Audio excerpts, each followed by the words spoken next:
Hey guys, it's Carl Allen here with my business partner Adam Markley, both of Dealmaker Wealth Society and Prox Capital Group. And we were just talking about one of the really interesting kind of questions that we get asked all the time. And Adam and I, really share the same view on this. And the question is, should I start a business or should I buy a business instead? So a lot of people are kind of thinking about being entrepreneurs. They maybe have been furloughed or laid off or don't want to have further risks if anything like this happens again, and are thinking about going down a new direction in life. And it's really interesting when people talk about starting a business versus buying. The data is amazing. So I'll give you the data and then we'll talk about the issues. So every year, over 6 million Americans go and start a business from scratch. And 96% of those people will fail. And we'll tell you why they fail in a minute. On the other side of the equation, there's over 2.4 million small businesses for sale in the United States today, yet only 1 in 11 of those businesses will sell in the next 12 months. So that's the data, Adam. What do you think? Yeah, I think you're absolutely right. I think what's super important for people to realize is starting a business seems like and feels like the easier way to really make money.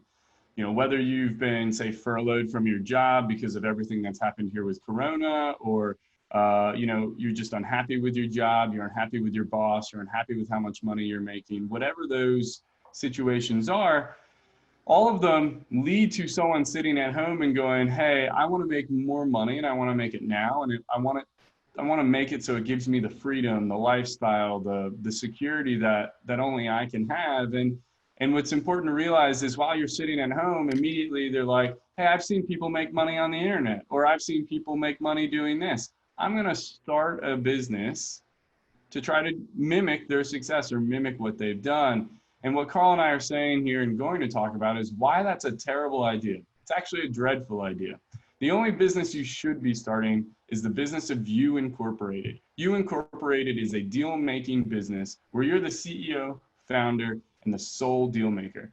And what that really means is instead of you going to start businesses where you're going to have no customers, no money, no anything really, we call it the no problem, you can go buy a business. It's already got so much of what you need already. It's got existing cash flows, existing staff, existing resources. It's got so much of what you need, and you don't have to worry about trying to build that traction. You're simply going to use that business to pay for itself. And then from there, you're set to go. And then you start adding other businesses to it. I mean, why start a business and struggle when you can buy one and be successful? And another stat, Carl, you didn't mention is, 80% of people who start a business have relationship struggles as a result. So their marriage falls apart, their significant relationships fall apart, 80%. So if you think about that, so few people will go into that stressful startup phase and have the relationship survive the following years, the following struggles, the long hours, the toil, and all that. You and I, we don't necessarily want to work long hours when we buy a business. We want to be owner investors. We want to be the CEOs of our own incorporateds, right? We want to be professional deal makers in the best way possible, where we own a portfolio of companies paying us salary after salary for just the privilege of owning it. Yeah, I love the concept of the no problem, and I think what drives a lot of people into starting a business is it's what Michael Gerber, who's a good friend of mine, calls they have an entrepreneurial seizure. So they're really, really good at something like baking cakes or making pizza or web design or fixing cars, whatever it is. So they decide to open a business that does that, or they figure out that there's a need in the market for some new whiz-bang piece of technology or service, and they decide to create it. Now, I think there's nobility in that, but rather than start a business like that from scratch and go through all that pain of not having any cash or credit or customers or suppliers or premises or employees or customers or equipment and all that crazy stuff, go and buy a business that's related to what you want to do. So it's in a similar niche and then you can innovate from within while the business is continuing to generate the cash flow to pay you an income. And guess what? If you're innovating from within an existing business, you've got employees that can help you. And then once you've built something, you've got customers already that are probably going to buy it. You don't have to go out and you don't have to find them. And I think our favorite analogy, Adam, and I'll let you kind of discuss it, is starting a business versus buying a business is a bit like what you do when you decide you want to own a car, right?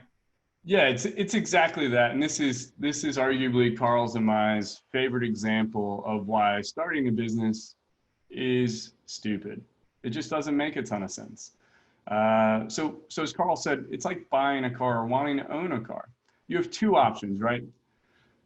Say you want to own maybe a Tesla. Say you want to own a Porsche. Say you just want to own a Camry.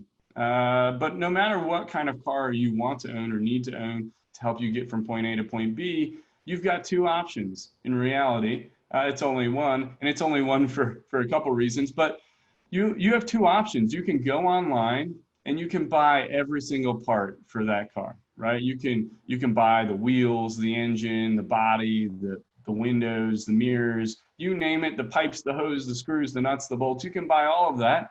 You can have it delivered to your house, and you can have it all laid out on your driveway.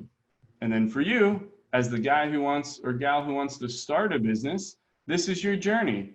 You've got all the pieces. Now you've got to put it together. And those pieces represent customers and revenues and staff and all the challenges that you're going to have as you start a business. You've got to go out and you've got to put it all together. And that's complicated and hard. It's why General Motors and Ford and all these major manufacturers, they do that work for you. Because listen, I don't want to sit in front of a driveway full of 10,000 pieces and try to put it all together. That's not exciting to me. And it's certainly not a good use of my time.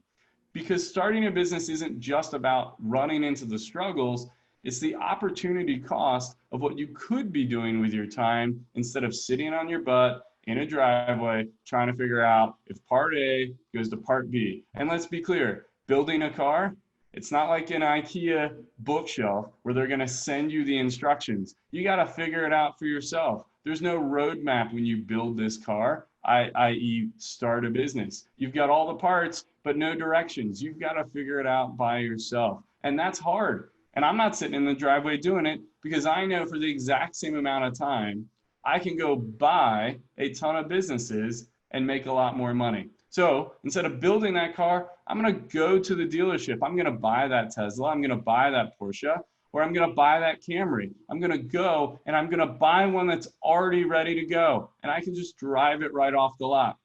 And finance it. So you don't have to pay for it up front. You can finance the car using other people's money.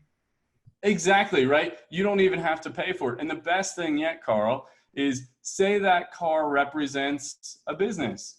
Well, we're all familiar with Uber or Lyft or other car sharing services. So we'll stick with the analogy here. You can drive that car off the lot and be making money the moment you buy it. You can flip on your Uber app and you can drive. So say you want to own a fleet of cars and say you want to make money providing rides. Do you want to go start that business and build all those cars? Or do you want to go buy the business, buy the car, and just start making money immediately? That is the difference between starting a business and buying a business. Do you want 10,000 parts with no instructions? Or do you want someone to hand you a key that you can just get in and go and be ready to rock? You know, Carl and I advocate you should never buy a business unless it's positively cash flowing. We want to buy good businesses with motivated sellers. So that means you can get in that car and you can start making money the day you buy it.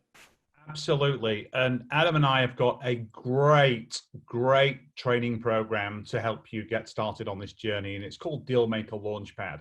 And Dealmaker Launchpad has 4 major parts to it. So the first part is all about your mindset.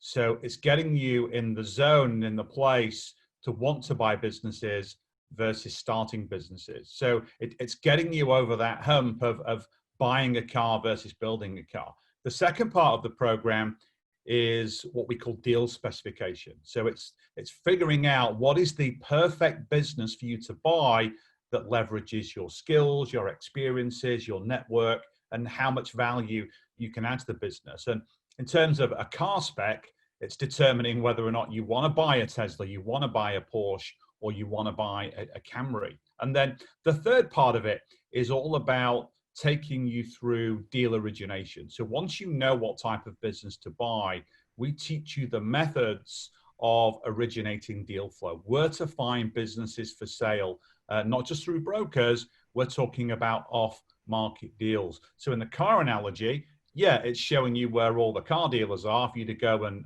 identify. But let's say you wanted to buy a classic car, a car that was really, really rare. It's about where to find that car that's not yet for sale. It's how to identify that vehicle that's off market when no one else is going to be looking for it. And it's the same with deal origination, Adam. We find off market deals that nobody else knows about. Yeah, exactly. And so when you're thinking about whether to start a business or buy a business, get out from that painful boss job, furlough, unemployment situation, wherever you're at, realize your opportunity is not to start a business. The same time you could be spending fighting to figure out all the parts and components and how to put them together, you could be one, first educating yourself, two, finding a good mentor, and then three, actually going and acquiring businesses. That education, that mentorship, and that buying of a business will change your life immeasurably and far faster than if you tried to start a business and you try to do it all from scratch. That's just the name of the game. That's the rules of the game. That's not to say some people haven't started companies and been wildly successful. We all can think of plenty of good examples. But would you rather try to go for a unicorn, or would you rather go for something that's got a much higher percentage of putting real money in your pocket on a regular basis, far quicker and for far less effort? I know where I'm at. I want to be in that camp. I want to build a portfolio of companies that are just paying me money. Month after month, they're sending me checks, and I don't have to worry about where I'm getting my money from. I don't have to worry about a boss telling me what I need to do. And I want the same for you guys. So remember, you're only one deal away from changing your life, and we encourage you guys to just take action. Take action. Find someone you can trust who can help you. Find someone you can learn from, and then go buy that business and buy that car. So come join us, guys. Click the link below. Get into the Dealmaker Launchpad. Join Adam and I and thousands of other entrepreneurs that have taken the blue pill, not the red pill. So they're not starting businesses. They're buying profitable businesses with cash flow and changing their lives one deal at a time. So click the link below. We will see you inside. And until then, bye for now.